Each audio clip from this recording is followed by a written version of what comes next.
Imagine, one morning you wake up and the enemy you feared is no longer thousands of miles away.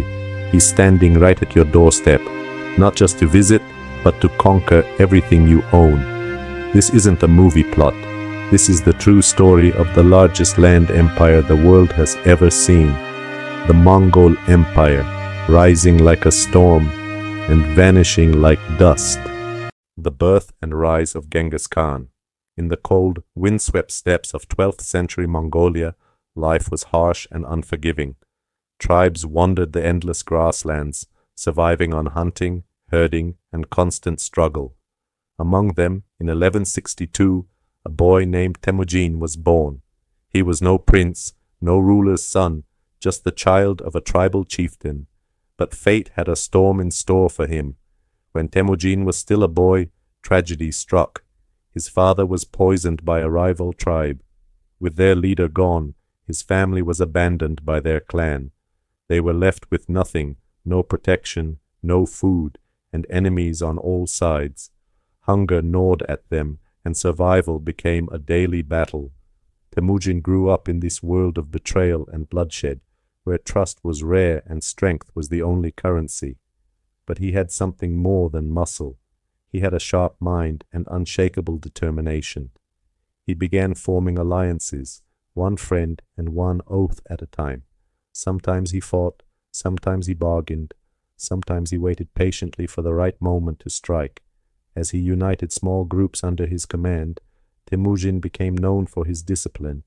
Unlike other chiefs who ruled through fear alone, he rewarded loyalty, promoted people based on skill rather than birth, and introduced strict rules to keep his warriors in line. Slowly, his reputation spread across the steppes. This was a leader worth following. By 1206, Temujin had achieved what many thought impossible. He had united the once feuding Mongol tribes under one banner. At a great gathering, he was given a new name, Genghis Khan, meaning universal ruler. It wasn't just a title, it was a declaration to the world. The boy who once starved in the wilderness was now the master of the steppes, and his eyes were set far beyond Mongolia. The lightning speed, conquests. After becoming Genghis Khan, the new ruler of the Mongols was ready to take the world by storm. But what made the Mongol army so unstoppable? It wasn't just their fierce warriors, it was their speed, discipline, and clever strategies. Mongol soldiers rode on swift horses that could travel dozens of miles in a day without tiring. These horses were smaller but incredibly tough, perfect for the vast, rough steppes. Their archers were experts, able to shoot arrows accurately while riding at full speed. This combination made them a nightmare for any enemy who tried to stand in their way. Genghis Khan didn't just rely on brute force. He used smart tactics, spying on enemies, confusing them with fake retreats, and striking when they least expected it. The Mongols also adapted quickly.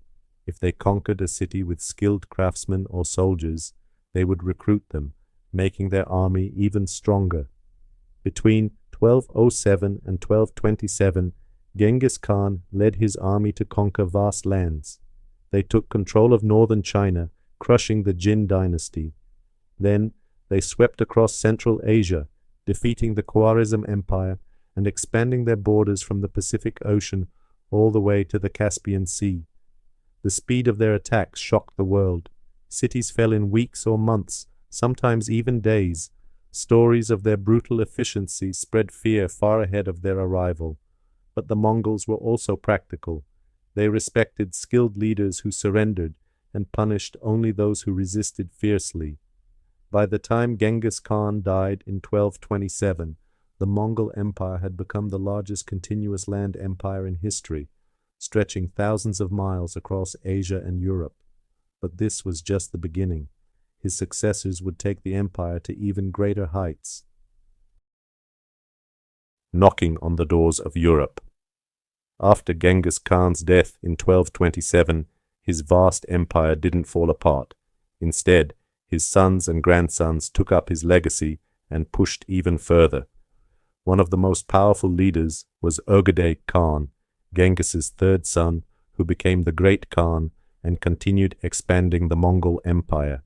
Under Ögedei's rule, the Mongols moved westward with unstoppable force. In 1241, their armies swept into Eastern Europe, invading Poland and Hungary. The speed and brutality of the Mongol attacks terrified European kingdoms. Cities were destroyed, armies defeated, and people fled in panic. For many, it felt like the end of the world was coming. But the Mongols were more than just fierce warriors. They were also skilled administrators and traders. While conquering lands, they established a system to keep peace and order, allowing trade and communication to flourish across the vast empire. This made the famous Silk Road safer, connecting China to Europe like never before. The Mongols taxed trade routes and protected merchants, which encouraged goods, ideas, and technologies to travel long distances. This cultural exchange helped shape the medieval world and laid the groundwork for the global connections we see today. Despite their power, the Mongols did not stay in Europe for long. The sudden death of Ögedei Khan forced many Mongol leaders to return home for a political gathering, which saved Europe from further immediate conquest. Still, the threat of the Mongols changed the course of European history forever.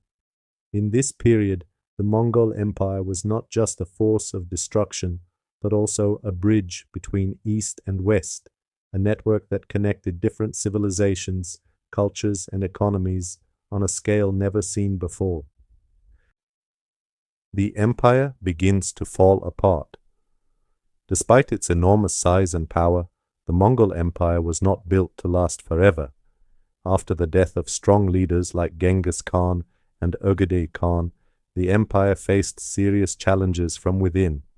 The vast empire was divided among Genghis Khan's sons and grandsons into different regions called Khanates, each ruled by a different leader. These included the Golden Horde in the west, the Ilkhanate in Persia, the Chagatai Khanate in Central Asia, and the Yuan dynasty in China. Although they all shared a common ancestry, the Khanates began acting more like separate kingdoms rather than one empire. Power struggles and rivalries broke out between the different Khanates.